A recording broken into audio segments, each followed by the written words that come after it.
Baik, oke. Sekarang saya dengan segala hormatnya menjemput Reverend Fazil Samil untuk memberikan speech.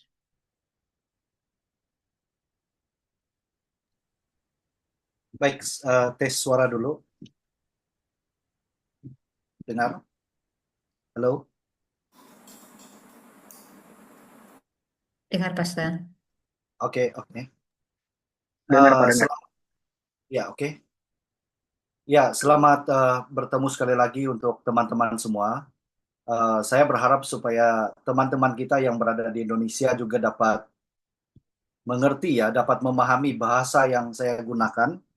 Um, Mudah-mudahan dengan adanya slide atau paparan melalui layar itu dapat juga membantu untuk memberikan pemahaman sekiranya bahasa yang saya gunakan tidak dapat dimengerti.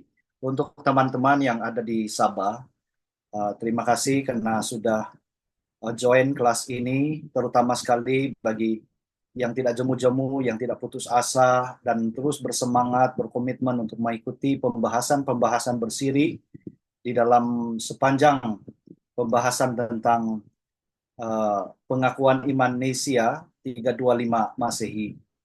Dan ini merupakan sebuah perjalanan yang cukup panjang, hampir sepanjang tahun ini. Uh, uh, tetapi kita melihat keindahan pemahaman dari inti dari iman kita itu. Itu yang paling penting. Baik, kita sampai kepada frasa yang terakhir. Nanti saya akan tampilkan layar dulu di layar.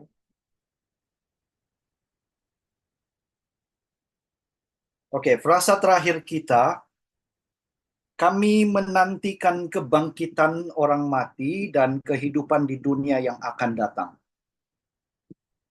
Ya, jadi ini dikaitkan dengan pembahasan yang diambil daripada pengakuan iman Nesia. Tapi kalau kita perhatikan pengakuan iman Nesia itu tidak mencantumkan atau tidak menuliskan uh, frasa ini, yaitu kami menantikan kebangkitan orang mati dan kehidupan di dunia yang akan datang. Hanya setelah pengakuan iman Nesia itu terbentuk untuk melawan Arius pada masa itu karena ajaran sesatnya, dan sejak tahun 325 sampai 381, 381 itu ada proses yang begitu panjang, dan akhirnya ada frasa yang nanti mungkin saya boleh sentuh juga sedikit atau secara ringkas bagian latar belakangnya. Baik, saya mau tampilkan dulu perbandingan pengakuan atau frasa ini dari Nesia Konstantinopel dengan pengakuan iman rasuli. Kalau di Nesia Konstantinopel 381, kami menantikan kebangkitan orang mati dan kehidupan di dunia yang akan datang. Sedangkan di dalam pengakuan iman rasuli, kebangkitan orang mati dan hidup yang kekal. Ini lebih ringkas daripada yang tertulis di dalam Nicene Creed itu. Jadi walaupun ada perbedaan dari segi panjang, tetapi kedua-dua frasa ini memberikan penekanan yang sama. Oke, itu perlu saya tegaskan. Memberikan penekanan yang sama. Kita tahu bahwa pengakuan iman Nesia itu lebih panjang berbanding dengan pengakuan iman rasuli. Maka meskipun pengakuan iman rasuli itu cukup ringkas dan itu memerlukan sebenarnya pemahaman yang atau pengertian yang lebih intensif kalau pengakuan iman rasuli itu, karena ada bagian-bagian yang harus dijelaskan dengan lebih terang supaya kita dapat memahami. Pengakuan iman Nesia Konstantinopel itu lebih panjang dan lebih jelas kalau menurut saya. Jadi saya menyarankan supaya di gereja Anda semua, baik yang teman-teman yang ada di Indonesia, baik yang ada di Malaysia, di Sabah, atau dimanapun, saya berharap supaya pengakuan iman Nesia Konstantinopel ini masih memiliki tempat yang sangat penting di dalam liturgi gereja. Oke, itu adalah saranan dari saya. Nah, secara filosofis, sepanjang saya berkhotbah atau mengajarkan ini kepada saudara-saudari, saya tidak mengajarkan kredo ini. Ini secara filosofis, saya tidak mengajarkan kredo ini. Tapi saya sedang mengajarkan firman Tuhan yang terdapat di dalam kredo ini. Saya harap ini boleh ditangkap ya. Saya tidak mengajarkan frasa ataupun kredo ini kepada saudara-saudari semua.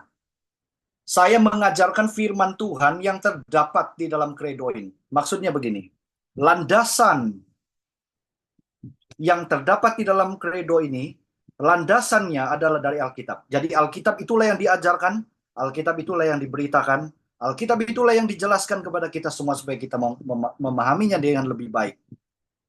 Maka sudah tentulah apa yang diberitakan adalah firman Tuhan, bukan semata-mata sebuah rumusan pengakuan iman yang tanpa memiliki epistemologi yang jelas. Jadi saya tidak mengajarkan kredo ini, tapi saya sedang mengajarkan firman Tuhan yang terdapat di dalam kredo ini. Seterusnya, mengapa kita perlu membahas frasa ini? Kami menantikan kebangkitan orang mati dan kehidupan di dunia yang akan datang. Kenapa perlu membahas frasa ini? Satu, untuk memperbaiki pemahaman yang salah, yang menyimpang. Kita kembali kepada esensi doktrinalnya. Karena ada banyak sekali pandangan-pandangan yang kita dengar, yang kita lihat tentang dan mengajarkan tentang frasa ini, tetapi di dalam aspek-aspek yang berbeza-beza. Nah, di sini kita mau memperbaiki pemahaman yang salah, yang menyimpang itu. Ini sebenarnya sebuah pembahasan yang panjang dari tema atau dari frasa ini, sebenarnya dapat dibagikan kepada lebih dari 5 sesi untuk dibahas. Karena ada banyak yang perlu disentuh di sini. Tetapi dengan 1 jam yang diberikan kepada saya untuk menjelaskan, saya pikir saya hanya mengambil bagian-bagian yang menurut saya penting untuk kita mendapat gambaran, sekurang-kurangnya tidak sepenuhnya, tetapi mendapat gambarannya. Karena bagi saya ini perlu dijelaskan dari berbagai pandangan-pandangan yang lain juga. Ada pandangan-pandangan dari amil, primil, postmil, itu semua ada di situ. Tapi saya tidak akan membahas itu di sini. Karena itu saya tidak mau membuang waktu kita di sana. Kita akan langsung melihat kepada esensi doktrin daripada frasa ini. Seterusnya, mengapa perlu membahas frasa ini? Untuk membangun, menguatkan, dan membentuk spirituality orang Kristen. Kembali pada kehidupan Kristen yang benar. Jadi tidak hanya penuh di sini, untuk yang pertama ini pemahaman, tidak hanya penuh dengan pemahaman, tetapi itu harus diterjemahkan juga di dalam kehidupan Kristen yang benar. Nah, inilah penting dan perlunya untuk membahas frasa ini. Akhirnya goal ataupun matlamat kita di dalam kuliah atau kelas malam ini, kita memiliki keseimbangan pandangan. Akhirnya memiliki pemahaman yang jelas, ada epistemologi yang jelas, dasar-dasar yang jelas. Kita tidak berbicara asumsi di sini, tetapi mempunyai epistemologi. Kita mempunyai dasar-dasar yang kuat yang berasal dari Alkitab yang juga nanti kita akan lihat. Setelah itu, kita memiliki aplikasi praktikal dalam kehidupan kita. Orang percaya yang memahami frasa ini akan hidup dengan penuh sukacita dan penuh pengharapan. Ya. Seterusnya, pertumbuhan rohani. Inilah goal yang kita mau capai di dalam kelas ini. Seterusnya, kita mau kembali kepada sejarah secara ringkas kemunculan frasa kami menantikan kebangkitan orang mati dan kehidupan di dunia yang akan datang. Secara ringkasnya, Nesia 325 Masehi belum ada frasa ini. Kita hanya menemukan aku percaya kepada Roh Kudus itu di bagian akhir. Dan tidak ada yang dicantumkan kepada gereja yang kudus dan am, tidak ada. Kepada pengharapan eskatologi tidak ada. Tetapi baru sesudah 325 hingga 381 Masehi itu muncul Ini yang memicu sebenarnya. Itu sejak 325 sehingga 381 itu muncul gerakan yang menolak doktrin Roh Kudus, pneumatomacchianism. Itu sebuah gerakan yang berkembang dari Arianism yang menolak doktrin Roh Kudus. Juga muncul ajaran yang menolak tentang kebangkitan tubuh, yaitu dari Neoplatonism. Ini menolak tentang doktrin kebangkitan tubuh. Jadi dengan latar belakang inilah, maka Nesia Konstantinopel pada tahun 381 Masehi telah menambahkan frasa ini untuk menegaskan doktrin kebangkitan tubuh dan kehidupan yang kekal. Selanjutnya, sesudah 381 Masehi, kredo ini sudah lengkap dan digunakan di dalam liturgi di seluruh gereja-gereja timur dan barat sampai ke hari ini. Jadi ini adalah sejarah kemunculan frasa ini secara ringkas. Saya tidak mengulangi lagi karena hampir setiap pembicara itu menyentuh tentang sejarah atau latar belakang dari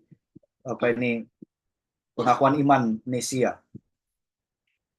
Saya minta satu orang, LK, untuk baca Wahyu 21 ayat 1 hingga 6. Ini akan menjadi inti dari penjelasan pembahasan kita malam ini. Oke, Wahyu 21 ayat 1 hingga 6, ayat yang pertama. Lalu aku melihat langit yang baru dan bumi yang baru, sebab langit yang pertama dan bumi yang pertama telah berlalu, dan laut pun tidak ada lagi. Dan aku melihat kota yang kudus, Yerusalem yang baru, turun dari syurga, dari Allah yang berhias bagaikan pengantin perempuan, yang berdandan untuk suaminya. Lalu aku mendengar suara yang nyaring, dari tahta itu berkata, lihatlah, kemah Allah ada di tengah-tengah manusia, dan ia akan diam bersama-sama dengan mereka. Mereka akan menjadi umatnya, dan ia akan menjadi Allah mereka. Dan ia akan menghapuskan segala air mata dari mata mereka, dan maut tidak akan ada lagi. Tidak akan ada lagi perkabungan, atau ratap tangis, atau duka cita. Sebab segala sesuatu yang lama itu telah berlalu. Ia akan duduk di atas tahta itu berkata, lihatlah, aku menjadikan segala sesuatu baru. Dan firman-Nya, tuliskanlah, kerana segala perkataan ini adalah tepat dan benar. Ayat yang terakhir, ayat yang ke-6. Firman-Nya lagi kepadaku, semuanya telah terjadi. Aku adalah Alfa dan Omega, yang awal dan yang akhir. Orang yang haus akan kuberi minum dengan cuma-cuma dari mata air kehidupan. Oke, bacaan yang kedua kita ambil dari Wahyu pasal 22 ayat 1 hingga 5. Dipersilakan Saudari Bel untuk membaca. Wahyu 22, 1 hingga 5, ayat yang pertama. Lalu ia menunjukkan kepadaku sungai air kehidupan yang jernih bagaikan kristal dan mengalir keluar dari takhta Allah dan takhta anak domba itu. Di tengah-tengah jalan kota itu, yaitu di seberang menyeberang sungai itu, pohon-pohon kehidupan yang berbuah 12 kali, tiap-tiap bulan sekali, dan daun pohon-pohon itu dipakai untuk menyembuhkan bangsa-bangsa. Maka tidak akan ada lagi laknat. Takhta Allah dan takhta anak domba akan ada di dalamnya, dan hamba-hambanya akan beribadah kepadanya. Dan mereka akan melihat wajahnya, dan namanya akan tertulis di dahi mereka. Dan malam tidak akan ada lagi di sana, dan mereka tidak memerlukan cahaya lampu dan cahaya matahari, sebab Tuhan Allah akan menerangi mereka, dan mereka akan memerintah sebagai raja sampai selama-lamanya. Ya. Terima kasih untuk LK dan juga Belen yang sudah membaca firman Tuhan yang akan menjadi dasar pembelajaran dan juga menjelaskan credo atau menjelaskan frasa kami menantikan kebangkitan orang mati dan kehidupan di dunia yang akan datang. Demikian panjang pembacaan, tetapi seperti yang saya katakan tadi bahwa kita sebenarnya dibatasi oleh waktu, oleh masa untuk menjelaskan semua bagian ini. Namun saya ingin memberikan penjelasan yang supaya kita dapat memahami dan kita dapat menangkap sebenarnya esensi daripada frasa itu sendiri. Sekarang kita beralih kepada apakah ada kehidupan setelah kematian? Mungkin ada di antara kita atau Anda yang bergumul dengan pertanyaan ini. Jika ada, jika tidak ada, apakah makna hidup saya saat ini? Jika ada, bagaimana saya seharusnya hidup saat ini? Ini penting, ya kan? Kita berbicara tentang apa presupposisi kita tentang kehidupan dan kematian. Apakah ada kehidupan setelah kematian? Jika tidak ada, ini pertanyaan perlu kita tanyakan. Apa makna saya hidup saat ini? Perbuatan baik macam apa yang sudah saya kerjakan, sudah saya lakukan, itu apa gunanya kalau nanti akhirnya tidak ada kehidupan setelah kematian? Atau jika ada, bagaimana saya seharusnya hidup? Apakah saya tidak perlu bertanggung jawab untuk ini dan hal itu? Apakah saya hidup dengan pasif saja? Nah, ini semua pertanyaan-pertanyaan yang penting. Nah, untuk menjawab pertanyaan itu,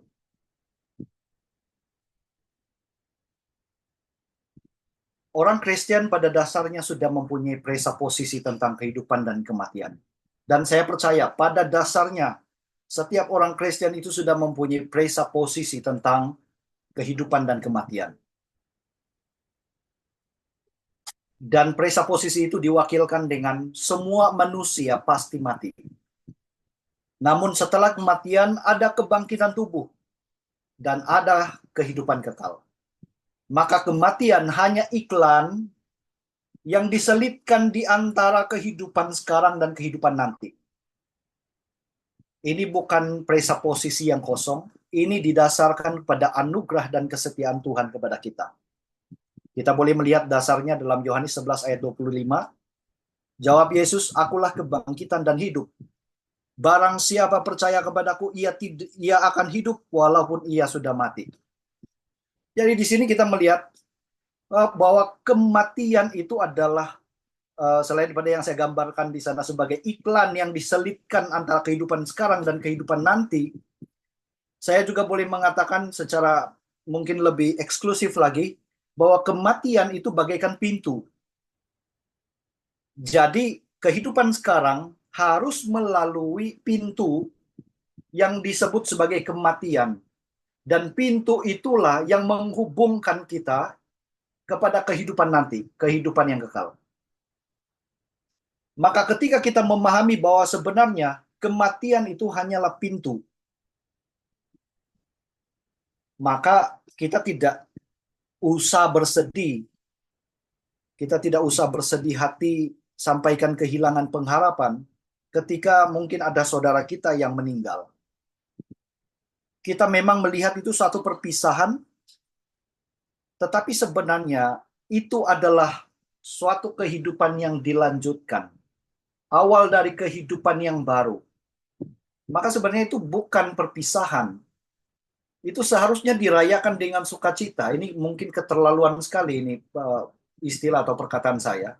Tetapi orang yang meninggal itu harus dirayakan dengan sukacita. Dengan penuh pengharapan bahwa sebenarnya itu merupakan sebuah perpisahan antara kita dengan si mati. Tetapi bagi si mati itu adalah merupakan sebuah sukacita karena itu adalah awal dari kehidupannya. Maka kenapa kita masih takut dengan kematian? Kematian itu hanya iklan yang diselipkan antara kehidupan kita sekarang dan kehidupan kita nanti. Kenapa kita takut dengan kematian?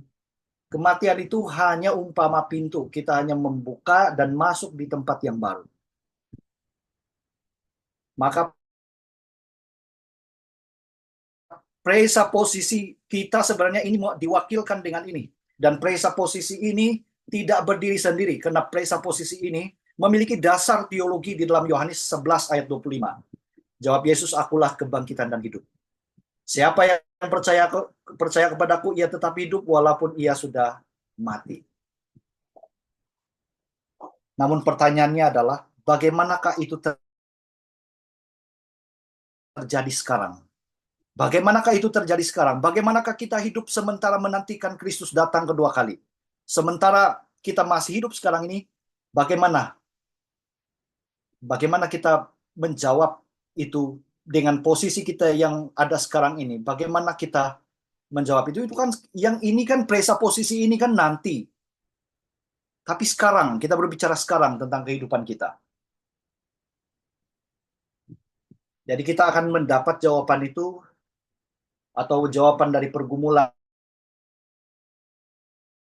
itu berdasarkan pembacaan tadi, Wahyu 21 dan Wahyu 22. Sebelum itu mari kita melandaskan pembahasan ini kepada beberapa soalan. Dan ini yang sepatutnya yang akan kita lihat di dalam seluruh pembahasan ini. Pertama adalah what is new? Apa yang baru? Yang kedua, what is missing? Apa yang tidak ada? Iya Pak, makan ya Pak. Papa udah makan? Iya, ini pertanyaan untuk saya kah atau gimana? Ya, diharapkan supaya yang lain para audience untuk mute jika tidak diberi izin oleh moderator. Oke? Yang ketiga adalah what is central? Apa yang menjadi pusat? Ini yang menjadi landasan dalam berpikir. Ini yang perlu kita tanyakan dan kita jawab. Tapi saya tidak dapat menjawab dan membahas ini sepenuhnya karena mungkin kita dibatasi dengan waktu. Namun kita bermula dulu dari yang pertama. What is new? Apa yang baru? Kalau kita perhatikan di dalam Wahyu 21 ayat 1 hingga 5. Lalu aku melihat langit yang baru dan bumi yang baru. Sebab langit yang pertama dan bumi yang pertama telah berlalu dan laut pun tidak ada lagi. Yang kelima, ia yang duduk di atas takhta itu berkata, lihatlah, aku menjadikan segala sesuatu baru dan firman-Nya tuliskanlah. Karena segala perkataan ini adalah tepat dan benar. Pertanyaan dia di sini, apa yang baru? Nah, dijawab di dalam ayat 1 dan ayat 5 ini, langit yang baru dan bumi yang baru. Saya boleh bertanya dengan jujur, adakah di dalam Zoom ini yang mengikuti kelas ini yang berada di kelompok berada di kelompok Amil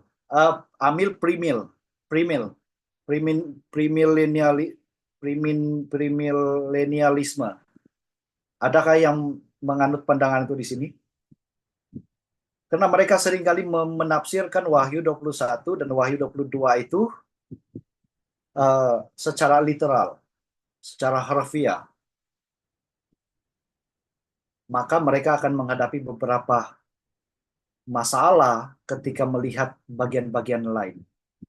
Tetapi amilenialisme, Amil itu melihat Wahyu 21, bahkan kitab Wahyu itu di dalam arti simbolik. Dan ini menjadi landasan dalam penafsiran.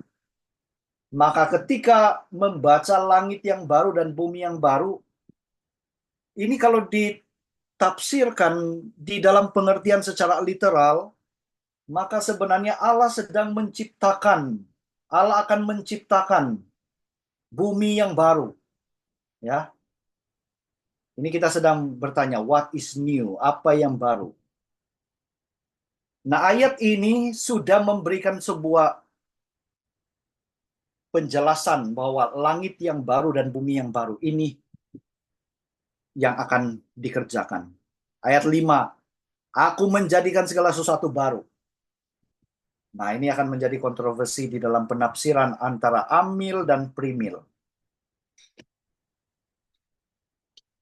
Setelah kita membaca apa yang terlintas dalam pikiran kita. Menjadi baru atau membuat menjadi baru? Coba, saya mau bertanya, ada yang mau menjawab? Silakan. karena saya punya kelas, saya tidak mau ada pendoa syafaat ya. Saya mau supaya kita ada partisipasi, kita dapat interaksi. Ketika membaca Wahyu pasal 21 ayat 1 dan ayat 5, yang muncul di dalam pemikiran kamu di situ adalah menjadi baru atau membuat menjadi baru. Ini saya harap supaya dapat menangkap perbedaan di situ. Silakan, ada yang mau respon? Kalau dari saya sih Pak Pendeta, membuat menjadi baru ya.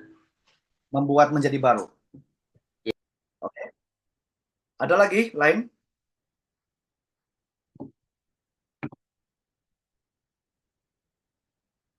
Mari, jangan malu-malu. Kalau moderator sendiri ada di posisi mana ketika membaca Wahyu 21 ayat 1 hingga dan ayat 5? Membuat menjadi baru. Wah, oke. Kebanyakan sini dalam chat pun Reverend ya ada orang tulis membuat menjadi baru. Ya. Jadi berarti posisi mereka itu jelas ya, amil ya. Jadi orang reform sepatutnya posisinya amil, bukan primil. Ya. Jadi kita akan menjawab ini lebih jelas lagi supaya ini tidak menjadi sebuah kontroversi yang gantung ya. Supaya kita mempunyai sebuah kejelasan di dalam epistemologi, dasar-dasar yang kita angkat dari keyakinan itu. Baik, dari kedua soalan tersebut yang saya maksudkan ini adalah ini, menjadi baru atau membuat menjadi baru. Dari kedua soalan tersebut, kita perlu melihat beberapa ayat dalam Alkitab. Yang pertama kita lihat di sini Wahyu 21 ayat 5 tadi. Ia yang duduk di atas takhta, itu berkata, lihatlah aku menjadikan segala sesuatu baru. Dan firman-Nya, tuliskanlah, karena segala perkataan ini adalah tepat dan benar. Tapi dikatakan di sana, aku menjadikan segala sesuatu baru. Sebenarnya ayat ini dikutip oleh Yohanes dari Yesaya 65 ayat 17 dan Yesaya 66 ayat 22. Ayatnya seperti ini. Sebab sesungguhnya aku menciptakan langit yang baru dan bumi yang baru.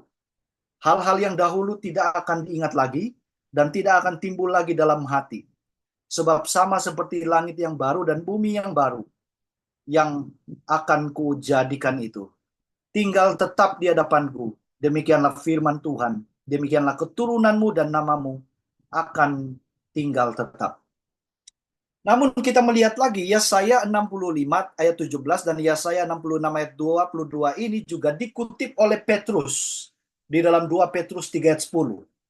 Nah, begini cara kita untuk melihat Alkitab supaya melihat itu dalam sebuah keutuhan, sebuah hubungan antara kitab-kitab yang lain. Karena kalau kita lihat di sini dari Wahyu pasal 21 ini sebenarnya dikutip dari Yesaya. Dan bukan hanya Yohanes yang mengutip dari Yesaya, tetapi juga Petrus juga mengutip dari Yesaya. Kita lihat ayatnya. Tetapi hari Tuhan akan tiba seperti pencuri. Pada hari itu langit akan lenyap dan gemuruh yang dahsyat dan unsur-unsur dunia akan hangus dalam nyala api dan bumi dengan segala yang ada di atasnya akan hilang lenyap. Kalau kita membaca keseluruhan ayat-ayat ini, maka sebenarnya ini menyokong pandangan bahwa bumi itu akan hancur. Bumi itu akan dimusnahkan. Bumi itu akan hilang lenyap. Itu lebih dramatis lagi kalau dilihat di 2 Petrus pasal 3 ayat 10. Dikatakan di sana, gemuruh yang dahsyat dan unsur-unsur dunia akan hangus dalam nyala api.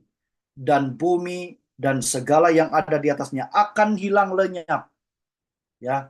Jadi ini langsung memberikan sebuah indikasi kepada para penafsir primil bahwa Allah menghanguskan, Allah menghancurkan begitu ya.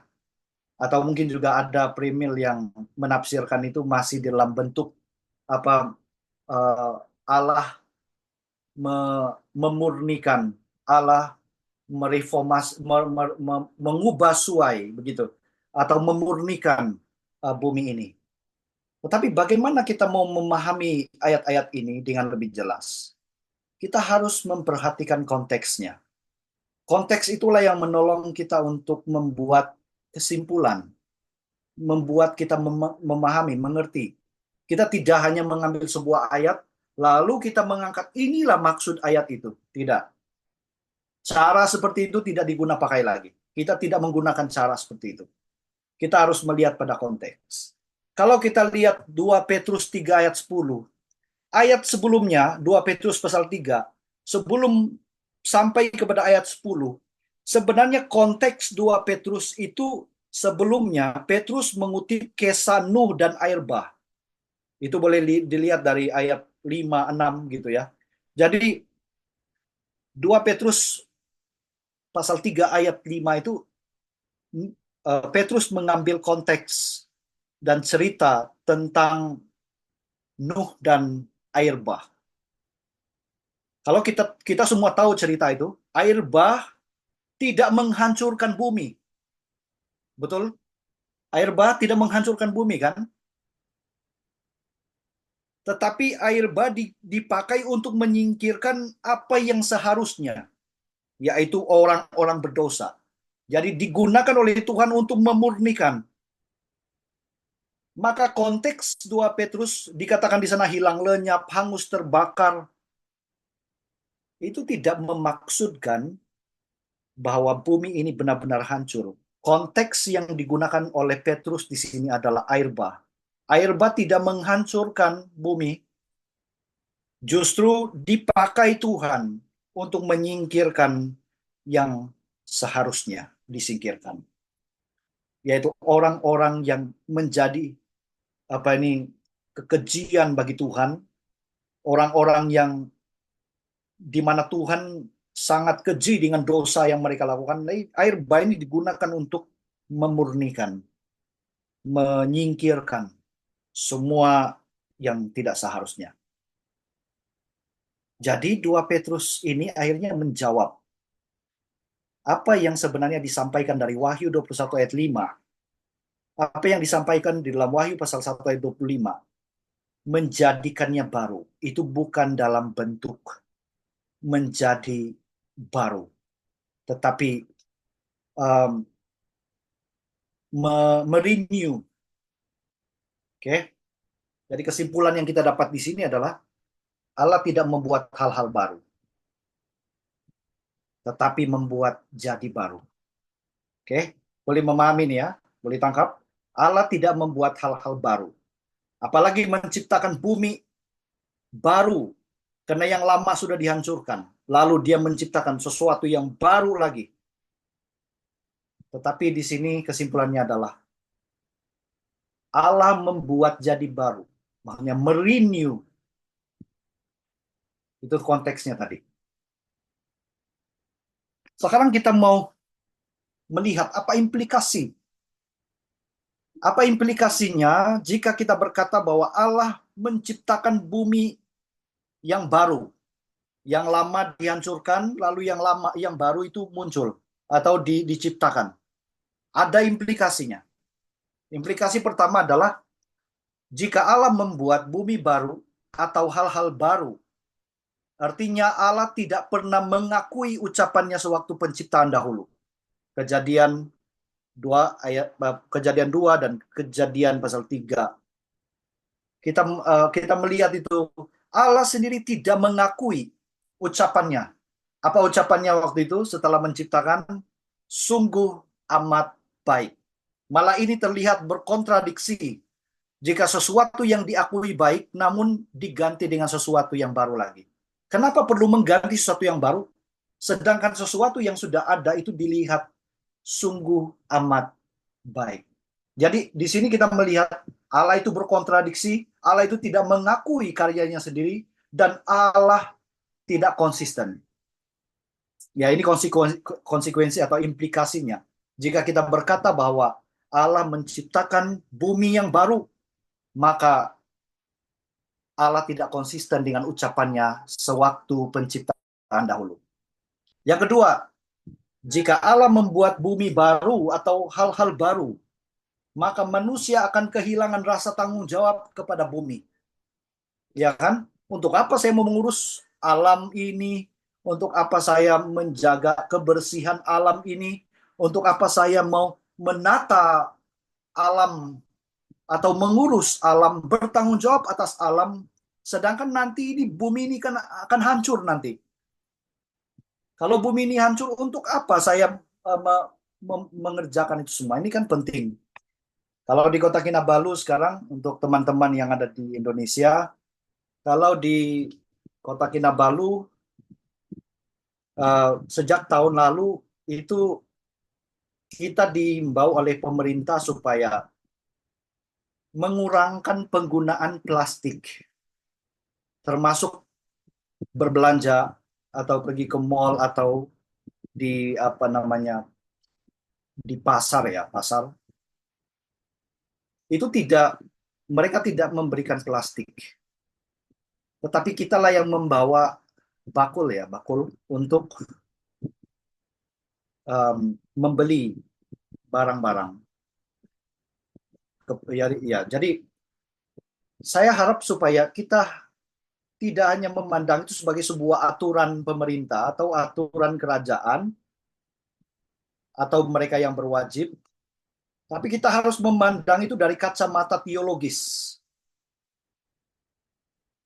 Bahwa itu adalah satu ekspresi dari tanggung jawab kita kepada bumi. Karena kita di dalam pengertian kita bahwa bumi ini tidak hancur.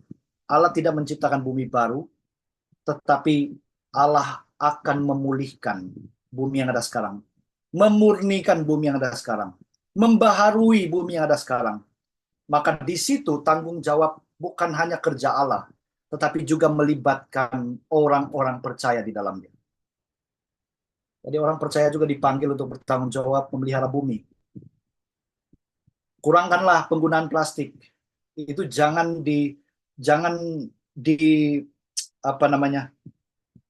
jangan sampai kita mengutuk kembali pemerintah kita karena membuat aturan sedemikian. Itu ada makna teologis di situ. Kita tahu plastik itu susah hancur. Kalau tisu atau kertas itu dia boleh hancur dalam beberapa waktu. Tetapi plastik itu boleh bertahan sampai puluhan bahkan ratusan tahun. Maka kalau kita mau menyelamatkan bumi di dalam pengertian bahwa kita juga terlibat untuk bertanggung jawab menjaga dan mengurus alam ini, maka buatlah itu dengan sukacita. Di gereja, kalau kebiasaan kita selalu di gereja membawa botol air plastik, lalu setelah kita habis meminum air, lalu kita tinggalkan botol itu di gereja. Ubah tabiat itu, bertobat. Karena hari ini secara teologis kita mengetahui ini, kita mempunyai tanggung jawab kepada alam. Kalau kita berpandangan bahwa Tuhan menciptakan bumi yang baru nanti, dan bumi yang ada sekarang akan dihancurkan, maka itu akan berimplikasi kepada tindakan-tindakan yang kita lakukan. Tetapi jika kita memandang itu dari kacamata Tuhan akan membaharui bumi ini, maka kita juga harus terlibat di dalam pembaharuan itu, proses pembaharuan itu. Oke, ini implikasi dia. Dan yang seterusnya, jika Allah membuat bumi baru atau hal-hal baru, artinya kita merasa tidak perlu merawat diri dan menjaga kesehatan tubuh. Bukankah Allah memberi kita tubuh yang baru? Dia katakan, tubuh yang sekarang ini kan lenyap. Tuhan akan memberi kita tubuh yang baru. Atau ada mungkin yang berpikir begini, tubuh ini adalah sesuatu yang jahat. Hanya roh yang baik. Maka hanya roh yang ada di sisi Tuhan, hanya roh yang ada di surga, tubuh ini tidak ada di surga. Ini adalah sebuah pandangan yang keliru menurut saya. Alkitab berkata apa? Kita diberikan tubuh kebangkitan yang baru. Ya. Ini mungkin ada pertanyaan-pertanyaan ini nanti. Ya. Sesuai dengan 1 Korintus 15 ayat 50 hingga 54. Kita diberi tubuh kebangkitan yang baru yang tidak dapat binasa. Itu bukan berarti walaupun nanti kita akan mendapatkan tubuh yang tidak dapat binasa, bukan berarti kita tidak mempunyai tanggung jawab terhadap tubuh kita sendiri yang ada sekarang. Ya, ini implikasi jika kita melihat bahwa segala sesuatu itu Tuhan menciptakan baru. Oke. Lalu pertanyaan seterusnya, apa lagi yang baru? What is new? Ya, kita masih lagi di bagian pertama tadi. Apa lagi yang baru? Wahyu 21 ayat 2 hingga 3. Dan aku melihat kota yang kudus, Yerusalem yang baru, turun dari sorga, dari Allah, yang berhias bagaikan pengantin perempuan yang berdandan untuk suaminya. Lalu aku mendengar suara yang nyaring dari takhta itu berkata, lihatlah, kemah Allah ada di tengah-tengah manusia, dan ia akan diam bersama-sama dengan mereka. Mereka akan menjadi umatnya, dan ia akan menjadi Allah mereka. Apalagi yang baru? What is new? Dikatakan di sini, Yerusalem baru. Oke? Yerusalem baru. Ini orang Primil itu menafsir Yerusalem baru itu belum ada sekarang. Itu akan nanti ada. Nanti akan ada Yerusalem baru. Itu belum terjadi sekarang. Itu berbeda dengan pandangan reform yang mengatakan bahwa pemerintahan Yerusalem baru itu atau 1000 tahun itu sudah dimulai sejak Tuhan Yesus sampai nanti penggenapannya. Ya. Nanti kita akan belajar itu lebih lanjut. Ada konsep yang perlu kita pahami di situ. Lalu aku mendengar suara yang nyaring berkata, lihatlah kemah Allah ada di tengah-tengah manusia, dan ia akan diam bersama-sama dengan mereka. Mereka akan menjadi umatnya, dan ia akan menjadi Allah mereka. Kita perhatikan di sini. Ketika kita membaca kitab Wahyu, kita tidak membaca secara literal, tetapi simbol. Jadi penganut Amil itu biasanya mereka membahas, menjelaskan dan juga membaca, memahami kitab Wahyu itu dengan melihat sebagai simbol-simbol. Apa itu Yerusalem baru? Ini pertanyaan yang penting. Apa itu Yerusalem baru? Yerusalem baru bukan tentang sebuah tempat, sebuah kota, dan apapun itu sejenisnya. Itu bukan tentang tempat, bukan tentang kota, tetapi menjelaskan tentang keberadaan umat Allah. Yerusalem baru itu menjelaskan tentang keberadaan umat Allah. Kenapa itu kita sebut sebagai keberadaan umat Allah? Dapatkah Anda menerima penafsiran seperti ini, pemahaman seperti ini? Yerusalem baru itu difahami sebagai keberadaan umat Allah. Perhatikan ayat ini. Ayat ini menjelaskan ayat itu sendiri. Ayat 2 kita lihat. Ayat 2 dikaitkan dengan pengantin perempuan. Yerusalem baru turun dari sorga, dari Allah, yang berhias bagai pengantin perempuan yang berdandan untuk suaminya. Siapakah mempelai perempuan? Siapakah pengantin perempuan di situ? Sudah tentu itu gereja, umat Allah. Jadi ini tidak boleh ditafsir sebagai suatu tempat yang baru, satu kota yang baru, atau mungkin juga bumi yang baru. Tidak. Yerusalem baru ini menjelaskan tentang keberadaan umat Allah sebagai pengantin perempuan. Ayat 2 itu sudah menjelaskan. Dan lebih jelas lagi ayat 3.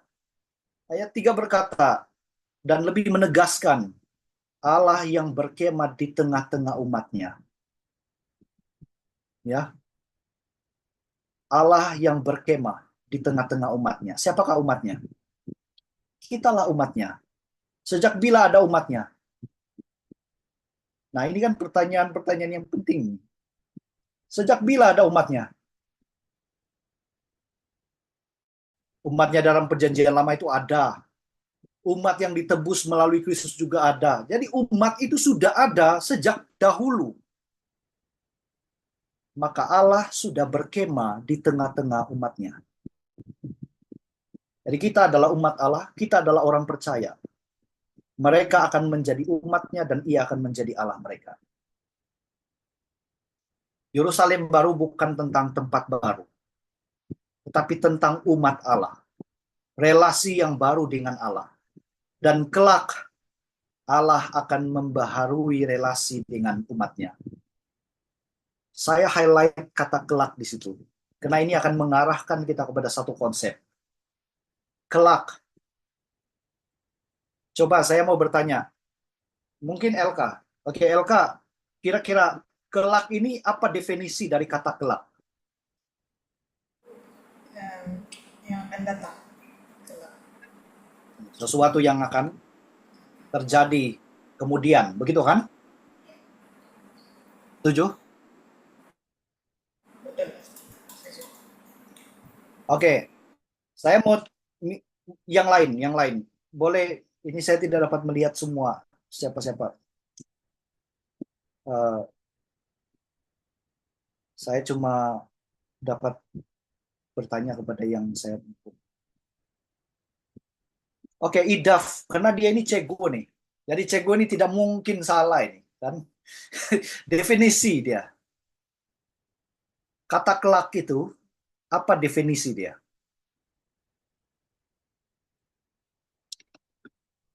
Yang akan datang. Yang akan datang. Ya. Sesuatu yang akan terjadi di masa akan datang. Begitu, ah? Adakah yang mempunyai definisi yang berbeza dari idaf dan apa tadi? LK? Silakan, teman-teman. Ini saya kalau dalam kelas saya, karena kita juga selalu kelas mengadakan kelas hampir setiap minggu kita membuat kelas di gereja. Jadi mereka sudah tahu cara saya untuk mengajar ini, saya selalu mengajak untuk berpartisipasi. Jangan ada pendoa syafaat di dalam kelas. Karena kita tidak dipanggil untuk menjadi pendoa syafaat di sini, tapi dipanggil untuk belajar dan berpartisipasi. Oke, silakan. Ada definisi yang lain atau mungkin ada dalam ruang chat diminta mungkin siapa yang boleh baca di ruang chat ada apa? Saya tidak dapat melihat. Jefflin bin Osikal dia bilang kelak adalah pada masa akan datang, waktu yang akan datang. Ya, sama seperti sebelumnya lah. Jadi lebih kurang sama akan terjadi di masa akan datang juga ya terjadi itu sama seperti definisi LK dengan ya. Terima kasih untuk teman saya ini Pak Pendeta Jeffilin Osikal. Ya. Saya akan membawa kita kepada definisi yang mungkin lain daripada definisi yang tadi disampaikan. Kata kelak dalam definisi umum, kelak bermaksud sesuatu yang akan terjadi nanti atau di masa akan datang. Itu tidak ada yang salah dengan semua definisi yang disampaikan oleh teman-teman tadi. Bahwa definisi umum dari kata kelak itu bermaksud sesuatu yang akan terjadi nanti. Tetapi dalam pandangan reform dan definisi teologi, kelak bukan bermaksud sesuatu yang akan terjadi nanti.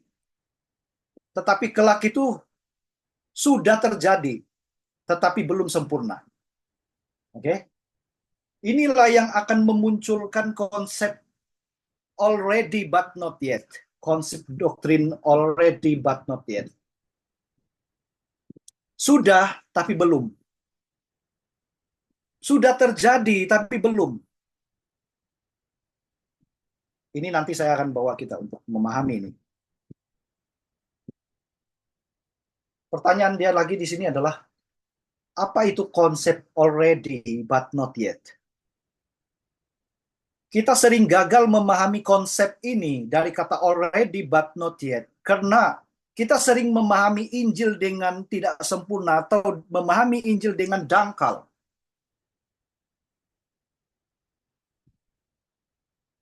Injil yang tidak lengkap atau Injil yang dangkal. Itu seperti ini. Mereka hanya memahami manusia berdosa, Yesus mati bagi saya. Ini Injil yang dangkal. Apakah ini cukup? Tidak cukup. Ada banyak bagian lain, aspek lain yang tidak disentuh di sini. Ini terlalu mengambil remeh tentang Injil. Manusia berdosa, manusia telah jatuh dalam dosa, manusia sudah jauh dari Tuhan, maka akhirnya Yesus datang, Yesus datang menyelamatkan, mati kayu salib, menyelamatkan hidup saya. Ini Injil dipahami seperti itu. Itu tidak ada yang salah, tapi dangkal, tidak sempurna, tidak lengkap. Lalu kalau ada Injil yang tidak lengkap, pasti ada Injil yang lengkap. Injil yang lengkap itu seperti apa? Injil yang lengkap, pertama, membahas tentang penciptaan. Sesudah penciptaan, membahas tentang kejatuhan. Setelah kejatuhan, membahas tentang penebusan. Setelah penebusan, membahas tentang pemuliaan. Saya mau bertanya sekarang satu pertanyaan. Apakah ini adalah Injil yang lengkap? Penciptaan, kejatuhan, penebusan, pemulihan. Yuk, hamba-hamba Tuhan, anak-anak Tuhan yang ada di dalam Zoom ini, mari berpartisipasi. Menurut kamu apakah ini sudah Injil yang lengkap? Penciptaan, kejatuhan, penebusan, pemulihan.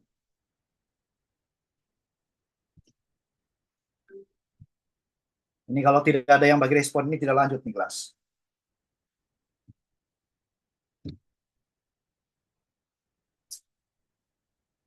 Yo, saya mau tanya siapa ini?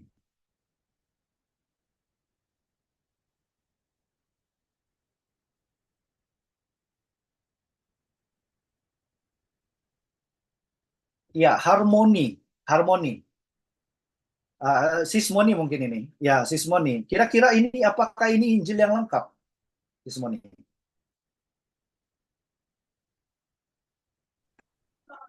Injil yang lengkap itu penciptaan, kejatuhan, penebusan, dan pemulihan. Jadi setuju bahwa ini adalah Injil yang lengkap? Bagi saya setujulah. Oke. Thank you. Siapa lagi saya mau tanya? Saya mungkin minta seorang-orangnya. Oke, Ahau. Silakan Ahau. Atau keadaan tidak mendukung? Keadaan tidak mengizinkan? Ini nih kalau mau ditanya nih langsung semua diam, takut ini mungkin. Oke, silakan Bel mungkin. Karena hanya Bel yang buka kamera. Silakan. Nanti Bel off kamera sudah.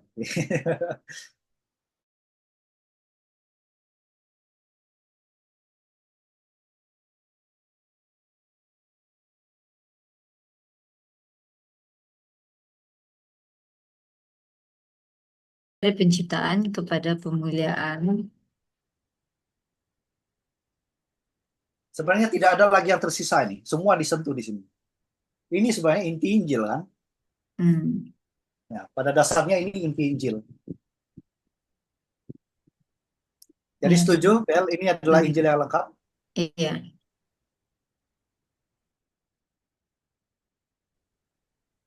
Mungkin saya tambah sedikit ya. Oke, silakan. Ini Bu siapa ya? Willy. Oh, Bu Willy. Oke, silakan Bu Willy. Ya. Ya, saya rasa belum lengkap itu. Memang ada penciptaan, ada kejatuhan, ada penebusan, dan ada pemulihan. Tapi jangan lupa, ada glorification, berarti ada pemuliaan. Nah, karena ada pemuliaan itu, jadi arti daripada already but not yet, yaitu kita belum sempurna, karena belum dimuliakan. Nah, pada waktu kedatangan Kristus yang kedua kali, itu kita akan diubah menjadi kemuliaan. Nah, itulah oleh sebab itu already but not yet itu dilengkapi. Jadi sudah diselamatkan, tapi belum bisa menikmati tubuh yang baru itu. Jadi oleh sebab gimana? Saya mau tanya Pak Bu Willy, kalau mau ditambahkan itu di antara mana? Penciptaan dan kejatuhan, kejatuhan dan penebusan, penebusan dan pemuliaan. Ini di mana? Ditambahkan di mana? Ini nomor 5. Jadi Nomor penciptaan, 5. Oke.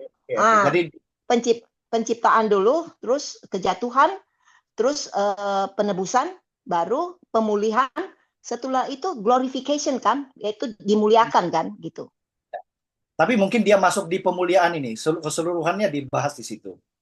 Dia masuk juga. Ya, Bu. ah, Glorification itu masuk di situ. Ya, pemulihan, ya. ya terima kasih Bu Kwili. Ya, betul Oke. ya. Ini Bu Kwili dapat melihat ini dari konsep already but not yet itu. Sebenarnya itu membuatkan kita bertanya. Memang ini adalah Injil yang sudah lengkap.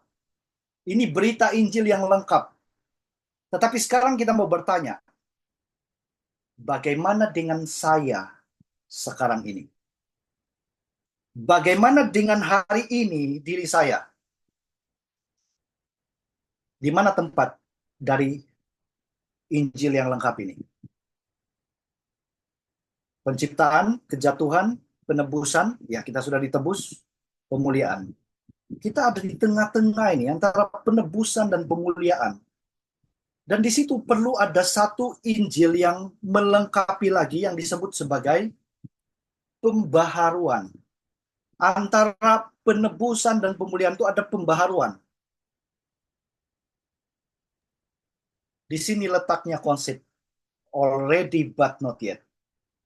Proses dari penebusan sampai kepada pemuliaan itu disebut sebagai already but not yet.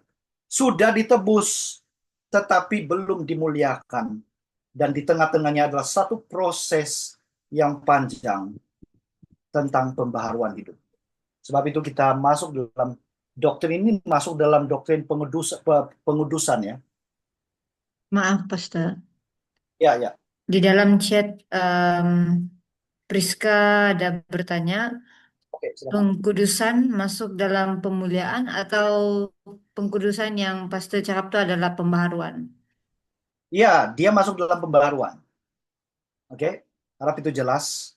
Karena kalau pemuliaan, dia tidak ada lagi pengudusan.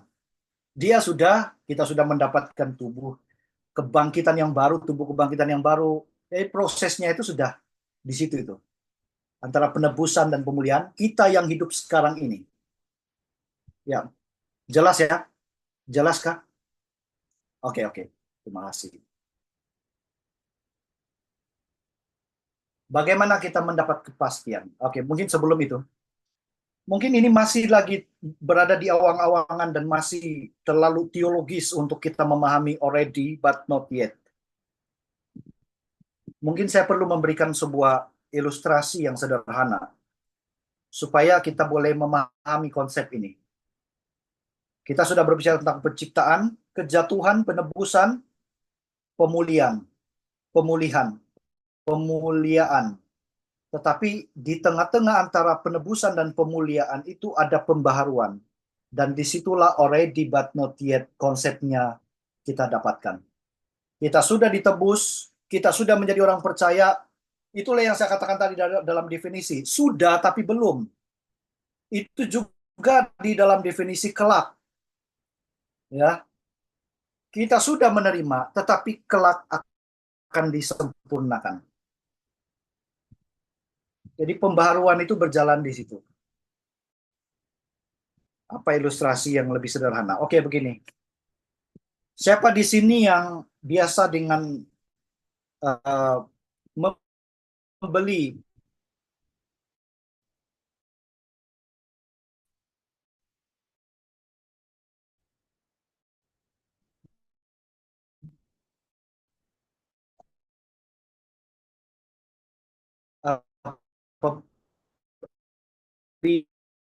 gunakan apa ini shopping. Moderator pernah membeli secara online enggak? Jarang. Siapa yang Shopee? Setiap hari membuka Shopee. Dia rasa seperti hidupnya tidak lengkap kalau tidak membuka itu promosi dan sebagainya. Ada? Janganlah malu-malu. Oke, saya mau jelaskan konsep already but not yet dengan belian secara online. Saya mengambil ini Shopee gitu. Oke. Andai kata Idaf dia membuka itu Shopee dan dia melihat satu barang yang dia mau beli nanti. Lalu akhirnya dia ambil barang itu dan dia buatlah belian secara online. Kira-kira Idaf setelah membuat belian sudah paymentnya sudah, dan itu semua pembayarannya prosesnya sudah selesai. Dan seharusnya Idaf itu sudah boleh menerima barang itu. Karena dia sudah bayar. Sudah bayar. Nah, konsep already but not yet itu boleh disamakan dengan itu. Idaf sudah menjadi pemilik kepada barang itu, tetapi itu belum, itu nanti baru akan dia terima. Ya. Sudah pasti barang itu milik dia. Sudah selesai pembayaran dia. Sepenuhnya milik Idaf. Tetapi dia belum lagi memiliki pada saat itu. Nanti dia akan ada proses packing, lepas itu nanti akan dihantar di tempat penghantaran pos laju atau bagaimana. Jadi dia ada proses di situ. Already but not yet itu konsepnya sama. Kita sudah menjadi percaya, kita sudah ditebus oleh Tuhan. Sekarang kita menjalani kehidupan yang tadi itu. Belum sampai kepada pemuliaan. Masih di dalam proses pengudusan. Disinilah tanggung jawab kita juga kepada alam. Jadi pembaruan itu terjadi di antara penebusan dan pemulihan. Jadi kita juga dipanggil, sebagai orang percaya dipanggil untuk berada di tempat itu. Akhirnya bagaimana kita mendapat kepastian akan kebangkitan dan kehidupan?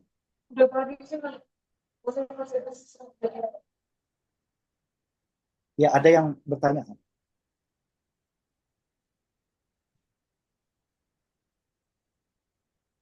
Oke, bagaimana kita mendapat kepastian akan kebangkitan dan kehidupan? Mari kita lihat Wahyu 21 ayat 5. Moderator, saya punya masa berapa lama lagi? Pastor, kita ada dalam 5 menit. Oke. Ya, ini yang terakhir. Oke. Bagaimana kita mendapat kepastian untuk kebangkitan dan kehidupan? Kalau kita perhatikan Wahyu pasal 21 ayat 5, dikatakan di sana, ia yang duduk di atas takhta itu berkata, lihatlah, aku menjadikan segala sesuatu baru. Dan firman-Nya, tuliskanlah karena segala perkataan ini adalah tepat dan benar. Kita perlu perhatikan di sini. Duduk di atas takhta itu berbicara tentang kekuasaan atau seseorang yang berkuasa. Maka Allah yang berkuasa, Allah yang duduk di atas takhta itu, dia berkuasa dan memiliki kekuasaan dengan segala kedaulatan kebijaksanaannya. Dan Allah yang sama memiliki naturnya, di sini dikatakan sebagai naturnya adalah tepat dan benar, setia dan benar. Tepat ini mungkin di dalam terjemahan lain kita boleh lihat itu sebagai kata tepat itu dengan setia.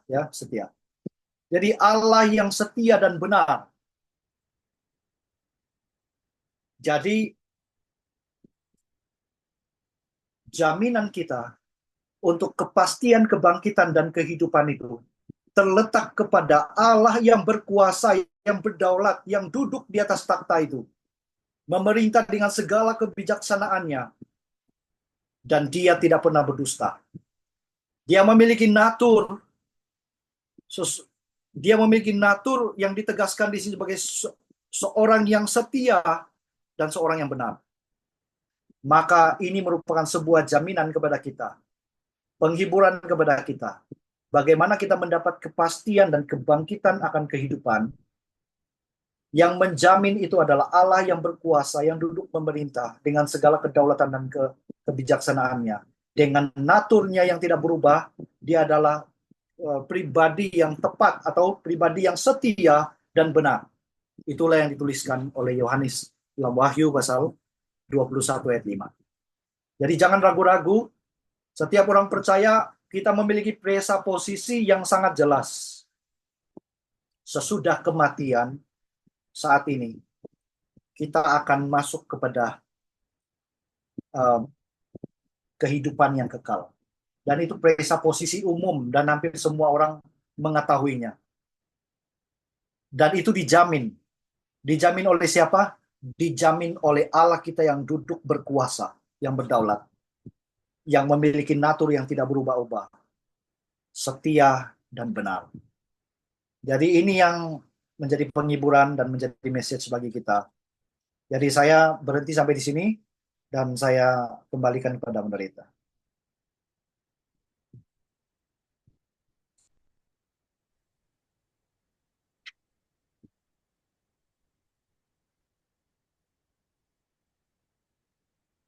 Baik, terima kasih untuk Reverend Fazli untuk pembelajaran pada sebentar tadi.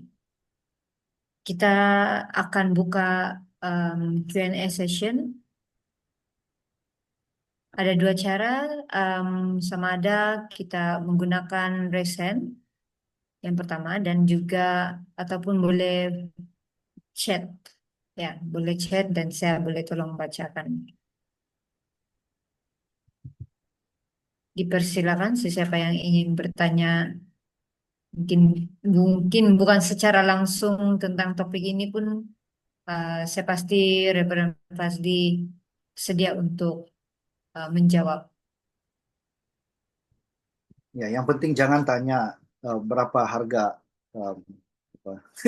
berapa harga mobil atau harga kereta.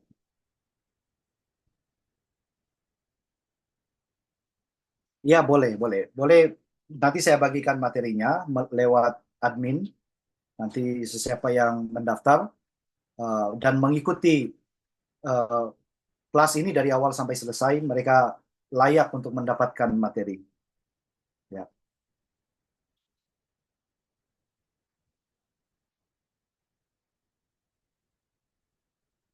Ini kalau tidak ada yang bertanya, saya mau bertanya nih.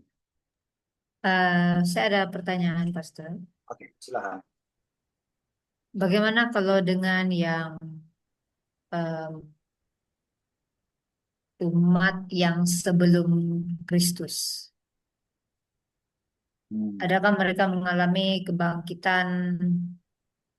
kebangkitan dagingnya dan hidup yang kekal lah?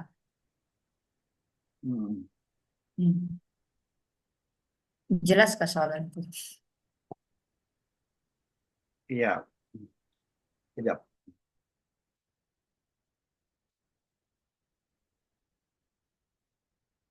Oke, orang yang mati sebelum Kristus. Maksud dia di sini adalah berbicara tentang apa? Kematian mereka atau keselamatan mereka? Oh ya, keselamatan. Keselamatan. Dan juga Oke. kebangkitan lah. Kan kalau kita yang selepas untuk menantikan kedatangan Kristus, kita akan mendapat tubuh yang baru kan. Ya. Bagaimana dengan mereka yang sebelum Kristus? Ya. Sebelum Kristus, keselamatan itu ditentukan oleh iman yang tertuju pada Kristus juga. Saya mungkin seringkali sudah menjelaskan bahwa perjanjian lama atau orang-orang sebelum Kristus itu diselamatkan karena mereka meyakini janji tentang kedatangan Mesias. Jadi iman mereka itu ke depan. Itu berbeda dengan kita sekarang, karena iman kita ke belakang. Ke perjanjian lama, mereka beriman kepada Kristus yang akan datang. Kita hari ini beriman kepada Kristus yang sudah datang. Maka ketika meyakini janji tentang penyelamatan atau meyakini Kristus atau percaya kepada Yesus Kristus sebagai Mesias di dalam perjanjian lama itu mendapat hidup. Kita melihat itu contohnya di dalam itu contohnya seperti bapak leluhur, bapak orang beriman seperti Abraham, Ishak, Yakub. Mereka ini semua juga diselamatkan karena covenant tadi, covenant dan mata yang tertuju kepada penyelamatan yang akan datang, yaitu kedatangan Mesias. Dan mereka juga akan dibangkitkan dan mendapatkan tubuh yang baru. Jadi mungkin pertanyaan dari sana adalah, ini kan sudah ribuan tahun. Ini bagaimana dengan tubuh mereka nanti, begitu kan? Ada Bel mau lanjut dengan pertanyaan begitu atau bagaimana?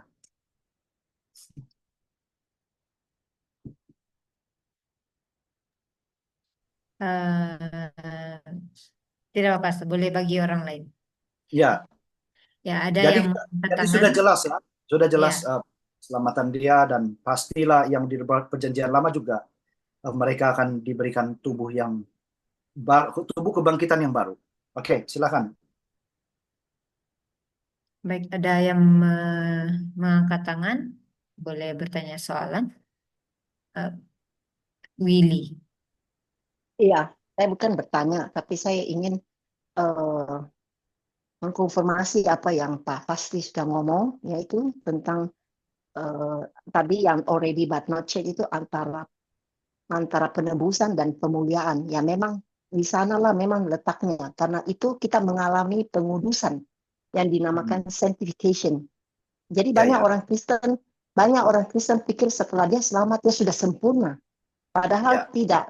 Dan kalau kita lihat itu juga ordo daripada keselamatan itu, yaitu kita dilahir baru. Setelah dilahir baru itu kita bertobat, dan bertobat itu kita dijustifikasi. Setelah justifikasi kita diadopsi. Adopsi itu baru pengudusan, dan pengudusan baru ke pemuliaan gitu. Jadi orang Kristen patut tahu ini ordo supaya mereka tidak salah kaprah. Karena kalau tidak, kita cenderung berpikir bilang, oh saya kan sudah selamat, saya tidak ada apa-apa lagi, saya tidak usah ini. Padahal Tuhan juga di satu sisi, hidupnya pasif, sedangkan Tuhan mau kita mengerjakan keselamatan kita itu dengan takut dan gentar. Kenapa? Karena dia sedang mempersiapkan kita untuk pemuliaan itu melalui sanctification, pengudusan yang dikerjakan atau pembaruan yang dikerjakan oleh Roh Kudus. Sama seperti di Titus 3 ayat 5 mengatakan bahwa kita telah diselamatkan oleh rahmat-Nya melalui pembaharuan kembali, kelahiran kembali, dan pembaharuan yang dikerjakan oleh Roh Kudus. Nah, itulah yang dinamakan antara penebusan dan pemuliaan ada sanctification begitu. Begitu ya Pak Fasli? Ya, terima kasih penegasannya, Bu Willy. Saya setuju. Ya, setuju. Dan satu juga yang tentang Bella tadi nanyakan tentang ini, dan Pak Fasli mengatakan itu adalah mereka orang-orang yang dulu itu diselamatkan karena perjanjian.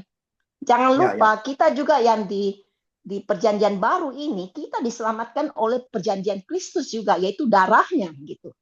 Jadi disinilah perjanjian itu berlaku di perjanjian lama juga berlaku di perjanjian baru. Cuma perjanjian lama itu berlaku dengan menuju kepada Mesias yang akan datang, sedangkan kita di perjanjian baru itu menuju kepada darah yang sudah dicurahkan oleh Kristus di atas kayu salib bagi kita untuk memperdamaikan kita dengan Allah dan Bapa gitu, Allah Bapa gitu. Jadi mungkin kalau saya salah mungkin Pak Fasli bisa koreksi. Itulah. Ini saya sharing saja. Ya, terima kasih Bu. Sebenarnya itu lebih kepada penegasannya. Memang kita mempercayai dan kita juga memahami hal yang demikian. Dan terima kasih Bu Willy, ada hal yang tadi disentuh itu tentang covenant ya. Covenant itu tidak hanya berlaku kepada orang yang pada zaman itu perjanjian lama, tetapi kita juga hidup di dalam covenant-nya. Terima kasih. Saya menganggap itu bukan hanya sebuah penegasan, tapi juga untuk melengkapi penjelasan saya sebentar tadi. Ya, terima kasih Bu. Ya, sama-sama Pak Fasli. Sama-sama kita belajar. Baik, ada satu lagi soalan, Pastor, dari Chen Liliana. Pastor, apakah orang yang mendapat anugerah keselamatan akan mendapat penghakiman nanti pada saat Yesus datang kedua kalinya? Ya, sebenarnya penghakiman itu sudah di oleh Tuhan Yesus. Yesus sudah dihakimi bagi pihak kita. Jadi ketika nanti Kristus datang, itu hanya urusannya menerima, ya, menerima mahkota kehidupan ada di situ. Kita diberikan tubuh yang baru. Dan saya perlu jelaskan ada dua jenis kebangkitan. Kebangkitan untuk kehidupan kekal dan kebangkitan untuk kebinasaan kekal. Jadi kebangkitan untuk kebinasaan kekal ini adalah untuk orang-orang yang tidak percaya, dan mereka itu dibangkitkan bersama-sama, tetapi mereka itu akan masuk di dalam yang nama dia penghakiman. Tapi orang percaya dimuliakan. Itu istilah yang saya gunakan tadi di dalam materi juga, kalau kamu lihat. Dimuliakan. Itu maksudnya kita tidak lagi dihakimi di situ. Yang dihakimi itu adalah orang-orang yang tidak percaya. Itu adalah dua jenis kebangkitan yang harus difahami, yaitu kebangkitan untuk kebangkitan untuk kehidupan kekal dan kebangkitan untuk kebinasaan kekal. Oke, saya harap itu dapat menjawab. Jadi teruslah bersukacita, karena mungkin ini yang ditakut-takutkan oleh banyak orang yang sudah bilang saya sudah selamat, saya sudah percaya Tuhan gitu. Tapi mereka masih dibayang-bayangi dengan nanti kan Kristus akan menghakimi saya, gitu. Oke. Pak Fasli, bisa saya itu berikan sedikit ya? Ini tanggapan Boleh, dari Pak Andi. Yang Pak Andi yang pernah saya belajar, karena banyak orang juga tanya begitu ke Pak Andi. Jadi Pak Ya. Andi memberi jawaban demikian. Kita semua akan menghadap tahta pengadilan Allah. Baik yang percaya maupun yang tidak percaya. Tapi pada waktu orang yang percaya, dia dihadapkan pada tahta pengadilan Allah, maka akan ada bunyi begitu. Found not guilty. Karena semua itu sudah ditanggung oleh Kristus. Jadi kita yang percaya maupun yang tidak percaya akan menghadapi tahta pengadilan itu. Tetapi jawaban yang daripada untuk orang percaya adalah found not guilty. Ditemukan tidak bersalah. Karena Kristus sudah menanggung. Di itu yang selalu Pak Andi maksudnya berikan kepada kita. Jadi bukan berarti kita tidak menghadapi tahta pengadilan. Semua orang baik yang percaya maupun tidak percaya kita menghadapi tahta pengadilan. Tetapi orang yang percaya itu punya eksklusif, yaitu found not guilty. Mereka didapatkan tidak bersalah. Jadi artinya dilepas gitu dari penghakiman. Apa begitu ya Pak Fasli bisa melihat ke sana? Saya setuju dengan Pak Andi. Ya, saya juga setuju dengan Pak Andi dan apa yang dijelaskan Bu Willy tadi. Memang semua orang akan berhadapan dengan itu, penghakiman. Tetapi sebenarnya masih ada hal lain yang perlu kita pertanyakan dari definisi penghakiman itu sendiri. Apakah sesuai untuk orang-orang yang nantinya sudah memiliki kepastian akan kebangkitan untuk kehidupan kekal. Jadi penghakiman itu hanya sesuai ketika Kristus menanggung segala dosa-dosa bagi pihak mereka. Dan Kristus sudah diadili di situ. Dan dia sudah bagi pihak kita untuk menanggungnya. Nah, kalau kita berkata kita semua akan berhadapan dengan tahta pengadilan, ya mungkin itu juga benar. Tetapi apakah masih boleh dikatakan sebagai penghakiman jika yang didapati adalah kita tidak bersalah? Ya gitu. Jadi mungkin lebih tepatnya bukan penghakiman, tapi waktunya menerima. ya, waktunya menerima bagian yang telah ditentukan untuk kita, gitu. Jadi, tapi saya juga tidak menolak tadi istilahnya, cuma mungkin masalah di definisi saja. Oke, terima kasih Bu Willy untuk menjelaskan bagi kita.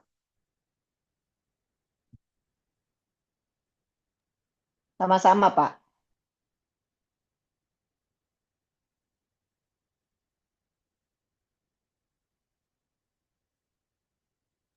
Ya, ada di chat di sini. Ini kaya. Kita dihakimi untuk mendapat reward. Mereka dihakimi untuk dihukum. Kalau untuk mendapatkan reward itu bukan seperti yang saya katakan tadi. Itu tidak sesuai dengan menggunakan definisi dihakimi. Tapi reward itu maksudnya kita hanya memposisikan diri di tempatnya dan bersedia untuk menerima reward itu. Kalau dihakimi maksudnya kesalahan dan kebaikan itu masih diperhitungkan. Maka mungkin ada bagian tertentu juga dalam Alkitab yang mungkin dapat menyokong bagian ini ya, atau pernyataan ini, yaitu lebih kepada upahnya. Ya, itu mungkin reward lah yang dikatakan, upah. Ya, jadi itu dinilai ya upahnya yang sesuai dengan pekerjaan yang kita sudah lakukan bagi Tuhan. Kenapa saya gunakan istilah itu? Karena itu seringkali disampaikan oleh Tuhan Yesus dalam perumpamaannya. Perumpamaannya itu jelas bahwa ada talenta yang diberikan, dikerjakan talenta itu, lalu akhirnya mendapat upah. Dan ya, itu semua adalah hak Tuhan. Jadi kita ini hanya memposisikan diri di mana sepatutnya kita menerima semua yang sudah ditentukan untuk kita. Oke, terima kasih. Ya.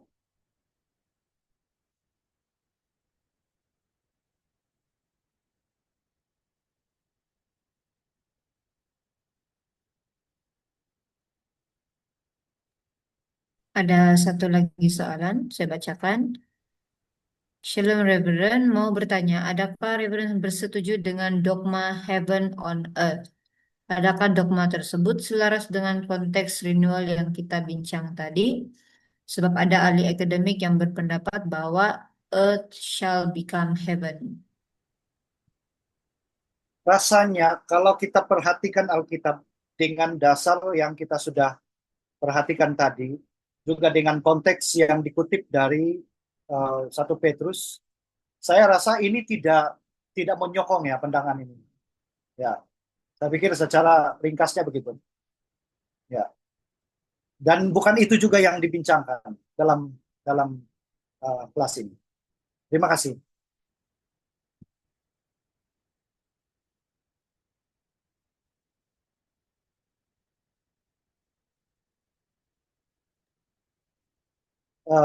Oke, sorry. Ini ada istilah lain.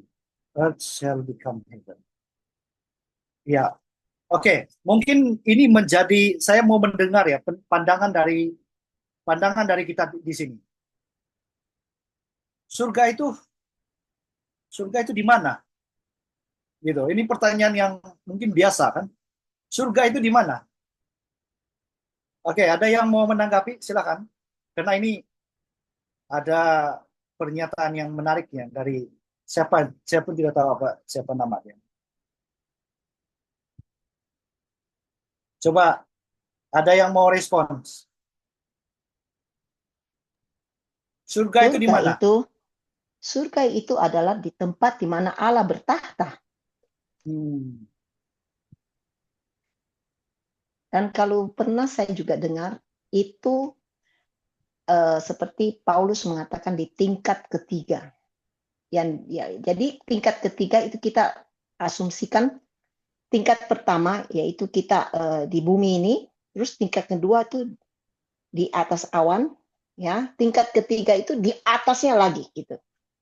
Jadi saya enggak juga, ini bukan saya punya hasil pemikiran, tapi pernah kita bertanya dan Pendeta Andi itu menjelaskan demikian gitu.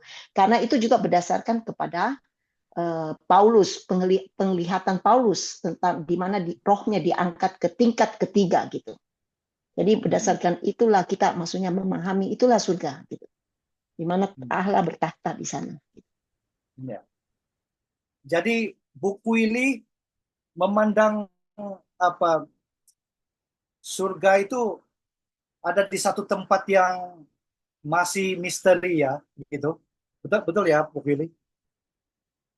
Iya, betul. Karena itu di atas kan kalau kita melihat 3 lapisan ini, ya tidak ada orang pernah pergi ke lapisan ketiga ini, ya kan? Kalau kita lapisan pertama kan itu ada di atas di bawah awan, yaitu kita masih bisa lihat itu langit, ya kan? Di atas langit itu mungkin yang kita bilang astronot suka ke bumi di luar angkasa itu, di mana bulan bintang. Nah, di atas bulan dan bintang itulah itu yang namanya tingkat ketiga dan tidak ada orang pernah ke sana begitu.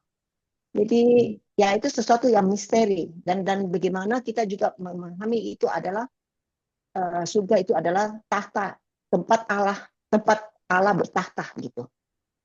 Ya, oke. Jadi bagaimana Ibu Kuili, ini lanjut lagi nih Bu. Bagaimana Bu Kuili memandang kan bukan konsep penghancuran bumi, tetapi pembaharuan bumi. Apakah mungkin surga itu di bumi ini setelah dibaharui? Kalau saya pernah ikut kelas itu bumi yang baru. Jadi seperti yang saya bilang, surga itu tempat Allah bertahta. Jadi kalau nanti dan bumi yang baru, itu juga maksudnya di mana tidak ada lagi seperti yang sekarang bumi ini kacau atau gimana. Tetapi surga itu tetap tahta Allah itu tetap sendiri gitu. Nah, bumi ini nanti adalah di mana orang-orang percaya yang ditempatkan sebagai Yerusalem baru. Yang namanya, kalau kan kita selalu bilang, kalau kita pergi surga, kita selalu membayangkan surga itu kan aman, tidak ada tidak ada kerusakan, tidak ada kejahatan. Nah, itu sebenarnya surga yang menurut kita itu dengan surga yang dikatakan tempat Allah bertahta itu adalah sesuatu yang mungkin ya kalau saya tidak salah menangkap ya adalah sesuatu yang berbeda gitu. Karena ya jadi kita tidak bisa mengatakan surga yang sekarang itu akan turun ke bumi, itu mustahil gitu. Karena surga tempatnya memang adalah di mana Allah bertahta gitu. Jadi bumi yang baru ini adalah juga dibilang surga karena sudah bebas daripada semua kejahatan yang sudah ini, sama seperti waktu Adam dan Hawa. Mereka itu berada di Taman Eden gitu. Jadi kalau saya tidak salah mengerti, surga sesungguhnya itu adalah artinya di mana Allah bertahta. Jadi kalau nanti bumi baru ini Allah juga berada di sana, itu juga dinamakan surga gitu. Saya tidak tahu apakah ini Pak Fasri juga sependapat demikian atau punya ini, silakan Pak, saya ya balikan. Berbeda itu biasa Bu. Ya, berbeda itu biasa. Oke, saya pikir saya tidak mau lanjut lagi karena mungkin ada pertanyaan atau apa. Ya, kita buka pada 2 soalan yang terakhir. Sini dalam chat ada bertanya, konsep already but not yet membingungkan dalam waktu. Sebagian janji Allah sudah tergenapi, tetapi sebagian lainnya belum. Membuat ragu apakah keselamatan, pengudusan, atau kerajaan Allah sudah hadir sepenuhnya atau masih jauh.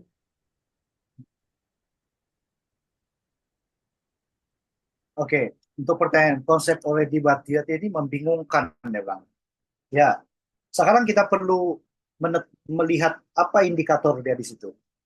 Sehingga kita berkata bahwa sebagian janji Allah sudah tergenapi. Ya kan? Tergenapi indikatornya sempurna atau sudah sepenuhnya. Sudah sepenuhnya lengkap atau masih lagi dia dalam bentuk satu perjalanan yang disebut sebagai perjalanan pembaharuan itu tadi yang saya sebutkan. Nah, kalau dikatakan bahwa ini membingungkan karena janji Allah sebagiannya sudah tergenapi, itu kan sesuai dengan definisi tadi saya katakan. Itu memang sudah terjadi, cuman belum lengkap begitu. Mungkin kita melihat ada hal-hal yang mungkin sudah terlihat sempurna, tetapi itu juga tidak memberikan sebuah konfirmasi bahwa itu sudah lengkap, itu sudah sepenuhnya. Ya, kita masih berjalan di dalam waktu itu menuju kepada pemuliaan, di mana segala sesuatu dipenuhi atau terpenuhi. Ya, jadi dikatakan di sini membuat ragu apakah keselamatan, pengudusan atau kerajaan Allah sudah hadir sepenuhnya atau masih jauh. Kerajaan Allah kan itu sudah ada, sudah Yesus seringkali menjelaskan itu dalam pelayanannya ketika dia bangkit dari kematian juga dan mengenakan tubuh kebangkitan. Itu juga diajarkan selama 40 hari. 40 hari dia mengajarkan tentang kerajaan Allah. Karena kerajaan Allah itu sudah dihadirkan olehnya dan sudah ada di antara kita. Dan pemerintahannya itu sudah dinyatakan. Maka sebenarnya itu tidak membuat ragu. Itu sejak Tuhan Yesus itu sampai sekarang dan nanti itu akan terpenuhi nanti. Karena itulah konsep already but not yet itu. Sejak Kristus sampai nanti. Ya. Itu kerajaannya itu sudah ada. Belum sempurna sepenuhnya. Ya.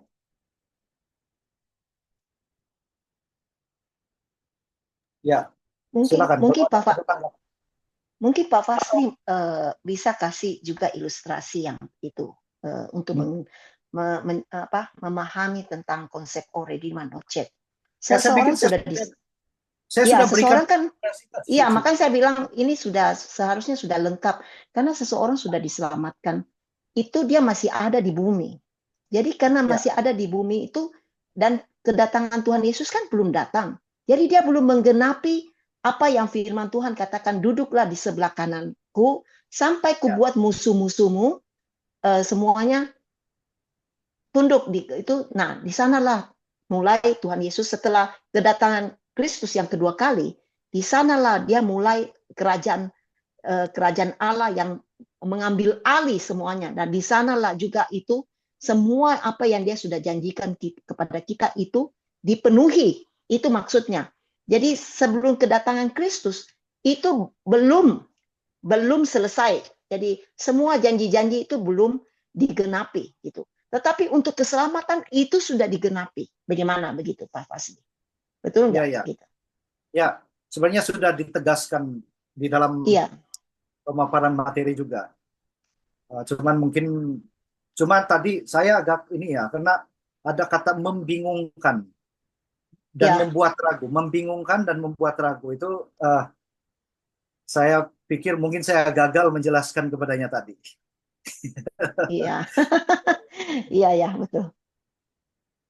Dan menarik sekali ya. Kerajaan Allah itu kita tahu kapan kerajaan Allah itu mulai datang. Saya pikir ada satu ayat di Matius mengatakan, di mana Tuhan Yesus mengatakan, pada waktu aku mengusir setan, kerajaan Allah itu berarti kerajaan Allah sudah datang. Kenapa Tuhan Yesus mengatakan demikian? Itu karena sebelumnya kan Allah masih membebaskan iblis mengambil alih menjadi penguasa daripada kerajaan di dunia itu. Tetapi genap pada waktunya sudah genap, Kristus datang. Kristus yang mengatakan, kalau saya mengusir iblis, itu berarti kerajaan Allah sudah berada di tengah-tengah kamu. Berarti kerajaan Allah mulai dari saat itu diambil alih oleh Kristus. Sampai nanti kedatangannya itu, dia betul-betul memerintah secara full gitu. Bagaimana dengan keterangan ini, penjelasan ini? Bisa nggak Pak Fasli menerima untuk kebenaran ini gitu? Sebagai satu penjelasan. Ya. Semoga yang lain dapat dibantu ya. Terima kasih juga. Karena ini dalam bentuk perbincangan, partisipasi.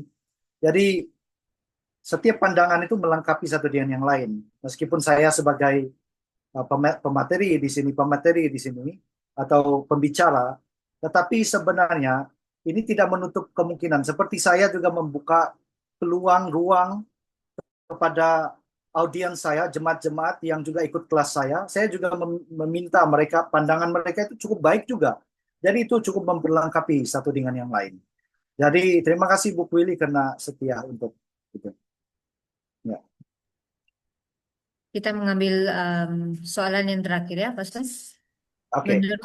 Menurut Pastor, kerajaan 1000 tahun yang disebut dalam Wahyu itu bukan literal, tapi bayangan atau simbol? Ya, pertanyaan. Ya. Kalau mau konsisten sebagai seorang reform memahami itu sebagai literal, sebagai simbol.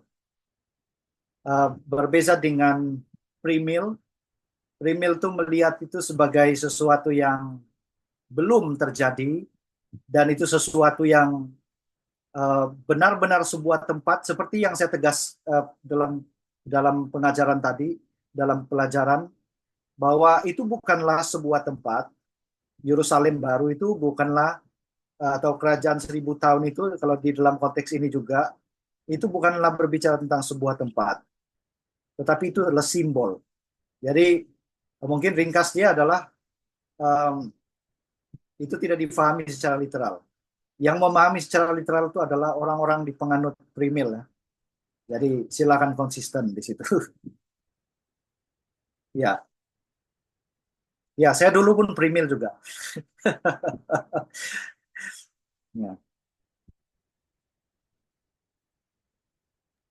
Tapi sesungguhnya ini kerajaan 1000 tahun itu adalah sudah mulai seperti yang dibilang oleh Amil ini kita sudah berada di kerajaan 1000 tahun ini gitu. Sudah berlangsung gitu. Jadi kita tidak menganggap bahwa akan ada lagi itu 1000 tahun. Karena itu sudah berlangsung. Tinggal tunggu penyempurnaan atau pemuliaannya atau kepenuhannya. Kita betul. Sudah ada, kerajaan Allah itu sudah tiba.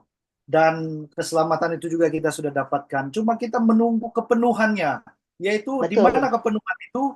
Saat kedatangan Tuhan Yesus yang kedua kalinya. Jadi mari mempersiapkan diri kita sebagai mempelai wanita, mempelai Kristus. Ya, jadi itulah yang menjadi pada malam ini. Jadi tidak menantikan lagi itu 1000 tahun.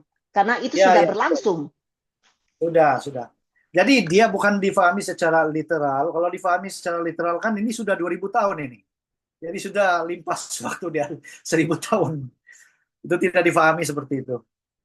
Oke. Ya, saya pikir sudah. Ya. Baik. Terima kasih untuk semua soalan dan juga penyataan yang sangat mendorong kita semua. Dan pada saat ini kita persilakan sekali lagi Pastor Fazli untuk memberikan closing statement dan seterusnya untuk membawa kita dalam doa. Ya.